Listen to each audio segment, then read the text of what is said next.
You're watching The Truth is Viral, the only news program on the internet trusted to deliver the truth since 2008. And now, here's your host, Mr. Bobby Powell. Welcome back to The Truth is Viral. My name is Bob Powell, coming to you live, kinda, from the shores of Lake Huron. It's a beautiful summer day. It only took about 364 months to get here. That was the longest winter I thought I'd ever spend. But I'm going to bring you some footage that I filmed at the Republican National Convention in Cleveland, where I asked a reporter for the Black Entertainment Television Network about racism in the United States. And her response is going to floor you. Stand by. I still have a dream. It is a dream deeply rooted in the American dream. I have a dream that one day this nation will rise up and live out the true meaning of its creed. We hold these truths to be self-evident, that all men are created equal.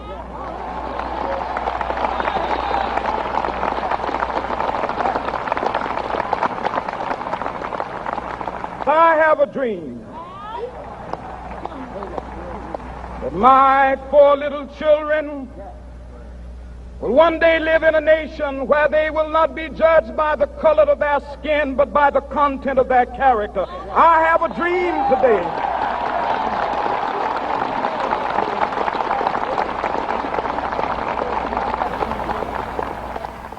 As I was walking around Cleveland Public Square, live streaming the demonstrations at the RNC, I came upon a reporter for the Black Entertainment Network, and inspiration struck.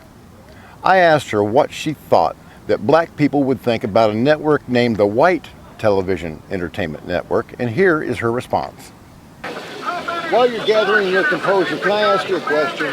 Sorry, what? While you're gathering your composure, can I ask a question? Sure. And please, don't take this as being disrespectful. It's just a question that I have. If there was a television channel called White Entertainment Television, wouldn't that be considered racist? I don't think so. No? No. Because you have Fox, you have CNN, you have... they're technically already white entertainment television. Right. The reason why BT was created because our perspective wasn't being shown on TV. Okay. And what about the Congressional White Caucus? Would you be offended if there was a Congressional White Caucus? Again, usually things that are created that are specified to be black were because we were not included in the beginning, we had to make our own. Well, I understand that. And now you have been included. A black man is the President of the United States. Yes. So are you saying we should get rid of it now? Well, I'm just asking you if you still think it's necessary. I do. Okay. Thank you for being civil about that. I appreciate it. I understand that there may have been a time when black Americans needed organizations designed solely for them. But in my opinion, that time is over. Whether anybody likes him and his policies or not, the back-to-back elections of Barack Obama to serve as the President of the United States proves that institutional racism is dead in this country, no matter what the Democrats want to tell you. Yet this young lady still believes that black people are unable to gain parity with other races in the United States without extra help. How condescending is that? How lacking in faith in her own brothers and sisters is that? She's obviously not familiar with the struggle of Dr. Ben Carson, who grew up in a single-parent household, overcame that, as well as all of the other disadvantages that a young black child in Detroit would have to face, to become one of the world's foremost neurosurgeons. And he did it all by himself.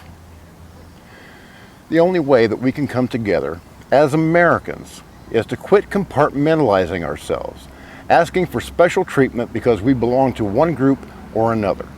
In the United States today, there are no obstacles in the way of a young black man who chooses to make something of himself rather than hanging out in the hood and slinging drugs or gangbanging.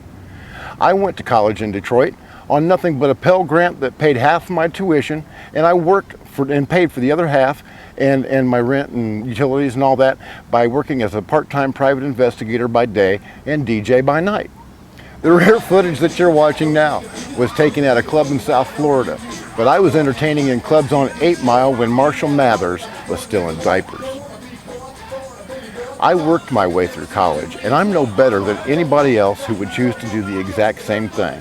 If I can do it, so can others. If we're to come together as an American people, that means getting rid of BET, the Congressional Black Caucus, the NAACP, the United Negro College Fund, Miss Black America, the Ebony Excellence Award ad nauseum, and every other group or organization that seeks to promote or exclude one race from another. Imagine for just 1 second the uproar that would be caused by groups calling themselves the Congressional White Caucus, the National Association for the Advancement of White People, the United Caucasian College Fund, Miss White America, or the Whites Only Entertainment Awards. The very thought makes me sick. Imagine how Black and Latino communities would feel. Well, that's kind of how white people see Black Entertainment Network and so on and so forth. But as I said before, institutional racism is dead in the United States. The only ones still holding on to it are race pimps like Reverends Jesse Jackson and Al Sharpton, and their sycophants in the lamestream media like CNN's perpetually butthurt whiny crybaby Don Lemon, or Richard Fowler, the obfuscating pseudo-intellectual talk show host who make their living from perpetuating hate and causing division between segments of the American population. I think that it's high time that Americans stop hyphenating themselves, that they stop isolating and insulating themselves in groups that exclude those from other races and beliefs, and come together as one people committed to the proposition that all men are created equally. In the United States Marine Corps, recruits are taught that there is no black or white, there is only green, that we are all brothers, bound together by common cause and duty. I would lay my life down for any of my brothers, no matter how much melanin their skin happens to contain. And according to the Bible, there's no greater love than that. Even though institutional racism is dead in the United States, some people still cling to it. And the only way that we can completely eliminate it is for us to become colorblind. If you don't believe that we are all children of an almighty God, equally precious and deserving in His eyes, you still have to agree that every person is a member of the human race, brothers and sisters sharing a gene pool so similar that only a highly trained forensic anthropologist can determine the race of a person that's been skinned, and that every one of us deserves an innate respect and equal treatment under the law. That's all I got to say about that for now. Please remember to share this episode of The Truth is Viral on every social media platform where you have a presence. Subscribe to TTIV here on YouTube, to Bobby Powell on Google+, on Facebook, and on Twitter. Look through my uploads and share any of the more than 300 shows I've produced that strike you. And if you have the ability, please go to bobpowell.blogspot.com and donate whatever won't put you out towards my stated mission of saving lives and winning souls for Jesus Christ, so that I can get out there and bring you the news that the mainstream media spins, lies about, or flat out ignores. Thank you for watching The Truth is Viral. From Lake Huron, my name is Bob Powell, and as always, God bless, Semper Fi, and hoorah. I think I'm going to go jump in the lake. It looks so tempting. Got to take my gun off, though, first. Thank you for watching The Truth is Viral with your host, Bobby Powell. Make sure to follow The Apocalypse on Twitter at The Truth is Viral. Like The Truth is Viral on Facebook, and if you can, please remember to donate to the cause via PayPal at www.bobpowell.blogspot.com.